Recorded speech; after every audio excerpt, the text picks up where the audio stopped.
Back then, the war was changing faster than anyone could have imagined. The skies above Europe were no longer just a battleground of men and machines. They were a shifting chessboard of technology, innovation, and survival.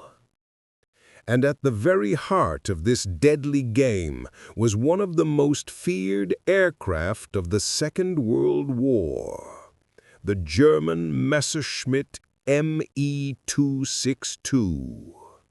The world's first operational jet fighter. Imagine it, a machine so fast, so advanced, that Allied pilots compared it to chasing a comet.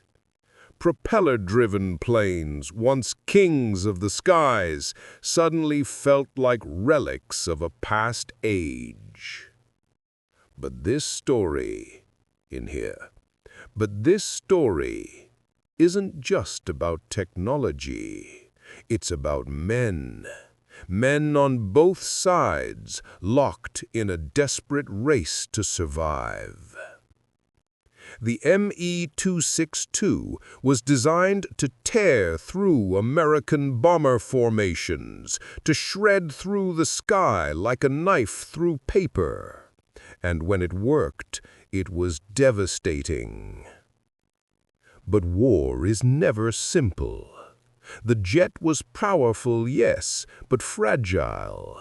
It required long, vulnerable takeoffs, delicate maintenance, and fuel Germany could barely supply.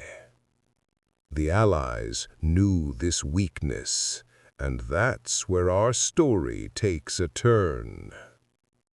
American pilots flying their rugged P-51 Mustangs learned that they couldn't always catch the Me-262 in the air.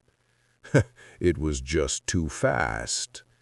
But they could catch it where speed didn't matter, as it lumbered off the runway or struggled to land. That's when hunters became hunted. Picture it now, a squadron of Mustangs circling above a German airfield, engines humming, waiting. Then, in the distance, the shimmering blur of a jet fighter rising into the sky.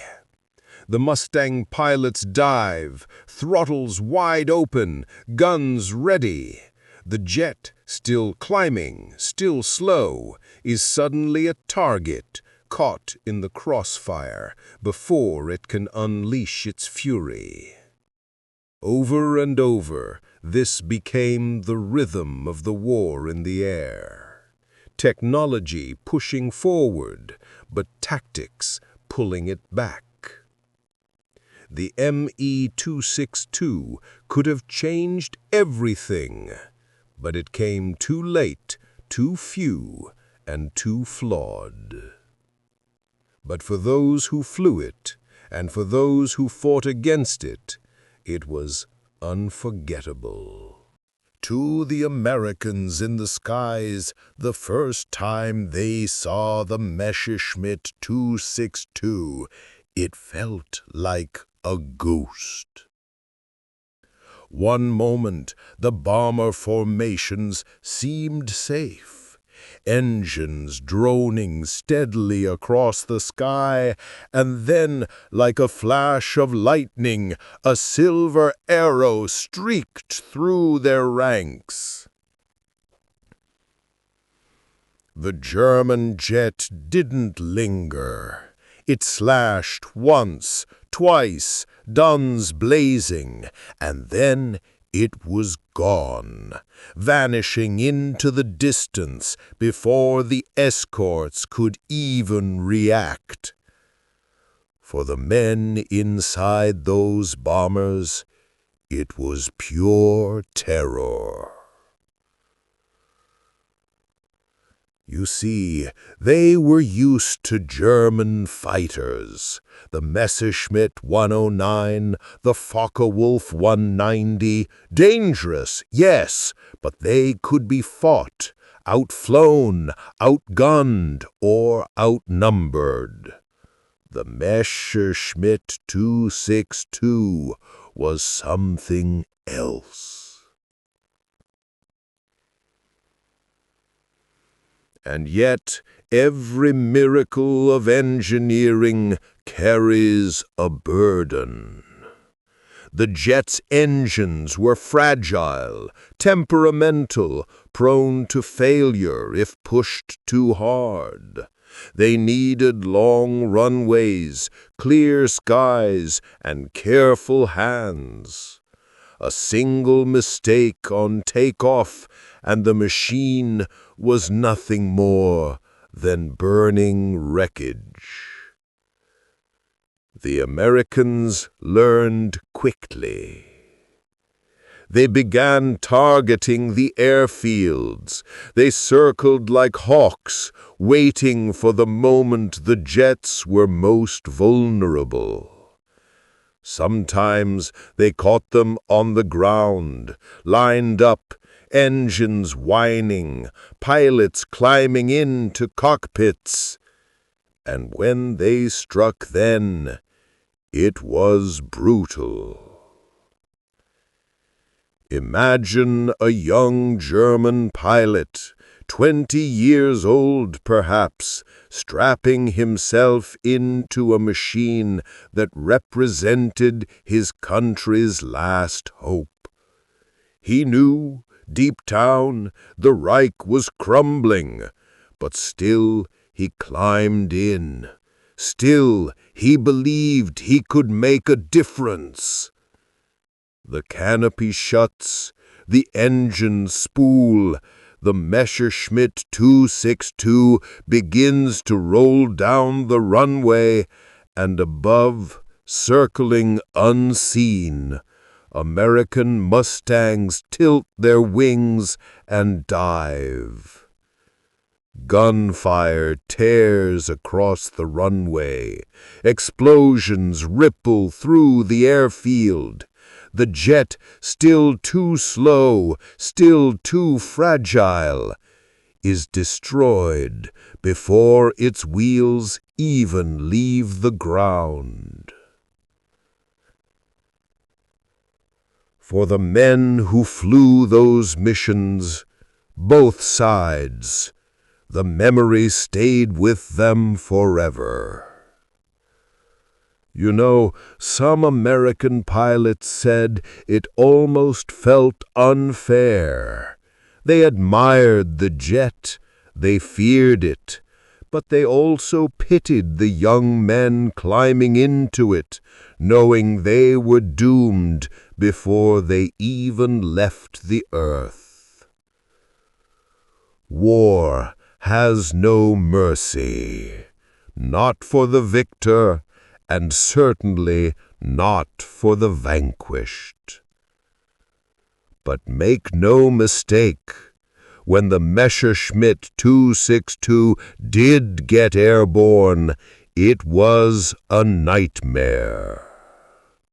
A Mustang could dive on a jet, could ambush it, yes, but in a fair chase, impossible. The Messerschmitt 262 simply pulled away, its engine screaming, its wings cutting the sky like a blade. Some bomber crews swore they never even saw it coming. Just the sudden rattle of cannon fire and the sight of friends falling from the sky. That was the shadow the Messerschmitt 262 cast. Not numbers, not victories, but fear. By 1944, the skies above Europe were a graveyard of ambition. The Luftwaffe, once the terror of the world, was now fractured, exhausted, and bleeding.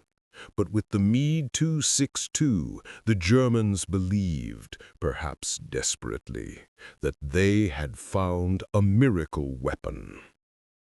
To American commanders, this was no longer just about protecting bombers. It was about crushing a threat that could, if left unchecked, rewrite the war in the air. The orders went out. Target the jets at any cost. And so the hunters became patient. They studied German tactics, memorized the runways where the jets operated, and turned their Mustangs into predators circling above the nest. On some missions, pilots would throttle back, orbiting high above an airfield, waiting for that shimmering speck to appear. The instant a jet took to the skies, they pounced, diving with guns blazing, before the Me-262 could reach full power. It was not glamorous, it was not a duel of equals, but it was effective. One American pilot recalled the first time he watched a jet take off. He admitted his hands were shaking. "It was like watching a shark in shallow water," he said. "I knew if it got out to sea, we'd never catch it." And he was right. The Me-262 had speed, it had firepower, but in the cruel mathematics of war, numbers matter. And for every German jet, there were dozens of American fighters. Yet the Germans did not stop trying. For them, the jet was not just a weapon, it was a symbol of hope, of defiance, of a Reich refusing to collapse quietly into the ruins. Young pilots, many with barely a handful of hours in the cockpit, were thrown into these machines. They were told they could change the course of history. And so they climbed into their Me-262s, believing. Imagine that moment. The roar of the engines, the vibration through the seat, the tremble of the runway beneath their wheels. A boy becoming a man in an instant, knowing the Allies controlled the skies, yet daring to take off anyway. And then the ambush. P-51 Mustangs diving from above, tracers cutting through the dawn, the jet still climbing, still vulnerable, the cockpit filling with smoke, glass shattering, wings tearing apart. Some never made it past the end of the runway. Others managed to lift off, only to be struck down seconds later. One German pilot described it like this: "It was not flying, it was execution." And yet, when the jets did get airborne, oh, how the battle shifted. The Me-262 could close the distance on a bomber group in seconds. Its cannons, heavy, brutal, could rip apart a flying fortress with just a few bursts. Crews would watch in horror as engines exploded, wings sheared away, and men tumbled into the void. In those moments, the jet was everything it was promised to be, a weapon of the future, unleashed in the dying days of the past. But the Allies learned to adapt. They spread their formations, they kept their escorts close, and above all, they never let the Germans feel safe, not even on their own soil.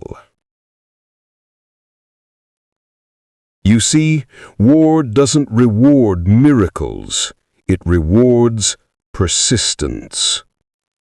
And persistence was what the Americans had in endless supply. By late 1944, the war had reached a fever pitch. The Allies were pushing deeper into German territory, while the Luftwaffe, battered and broken, threw its last hope into the skies, the Mech 262. To the men who flew it, this was not just an aircraft. It was salvation. Or so they were told. But salvation came with a cruel price. There are stories of American bomber crews staring wide-eyed as silver jets screamed past them, faster than anything they had ever seen. One gunner recalled firing into the blur, only to realize he wasn't even close. It was like trying to hit a shadow, he said. The Mech 262s struck with surgical violence, a burst of cannon fire, and a flying fortress gone. Men hurled into empty skies, flames swallowing wings, friends disappearing in seconds. And then, just silence. The jet was gone, out of reach, vanished into the horizon. For those left alive, it was haunting. But for every story of terror, there was another of survival. One American Mustang pilot described his most desperate fight. He spotted a Mech 262 ahead, already accelerating, already leaving him behind. He pushed his throttle to the limit, diving to gain speed, his guns ready. But the gap only widened. He said, "It was like chasing a dream. The faster I went, the further it seemed." But fate had a different plan. The German pilot, perhaps too eager, banked too hard. The jet's fragile engines coughed, sputtered. In that moment of weakness, the Mustang closed the gap. The guns roared, and the future of air combat fell burning into a German field. This was the pattern of the war. The jet was unmatched in speed, untouchable in theory, but in practice. Even the German pilots knew. One later admitted, "We did not fight, we survived." Every flight was a gamble. They knew the Reich was collapsing. They knew fuel was scarce, runways were destroyed, and the sky belonged to the Americans. Yet still, they climbed into those machines because duty demanded it. And hope dies last. The Allies, meanwhile, pressed harder. Entire squadrons were tasked with hunting the jets. Some circled the airfields like wolves. Others attacked the runways directly, cratering the ground so the Mech 262s couldn't even take off. The war had become a race against time. Could the Germans build enough of these miracle weapons to turn the tide? History gave its answer. The jets kept coming. Brave men kept flying them. But the Reich had already run out of time. And in the end, even miracles cannot change fate. By the spring of 1945, the roar of jet engines still tore across German skies. But by then, it was no longer the roar of hope. The Me-262, the jet that promised to change the course of the war, had come too late. Its pilots were brave, but the war had already sealed their fate. Factories lay in ruins, fuel was scarce. The skies were dominated by overwhelming Allied forces, and every time a Me-262 climbed into the air, it faced odds no machine could overcome. Yet for those who saw it, the Me-262 remained unforgettable. Its speed, its power, a glimpse into the future that was just beyond reach. American pilots admitted it. They respected the courage of the young men who flew it. Some even said it felt like fighting the future itself.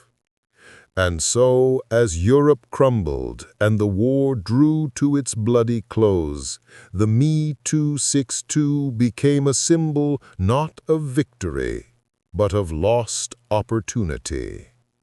A machine of genius, yet bound by the failures of its time. Friends, these stories are more than machines and battles. They are echoes of courage, of desperation, of a world forever changed. If this journey through history moved you, I'd love for you to support this channel. Hit that like button, subscribe, and share your thoughts in the comments. It helps keep these stories alive and brings more history to life for all of us. Thank you for joining me today.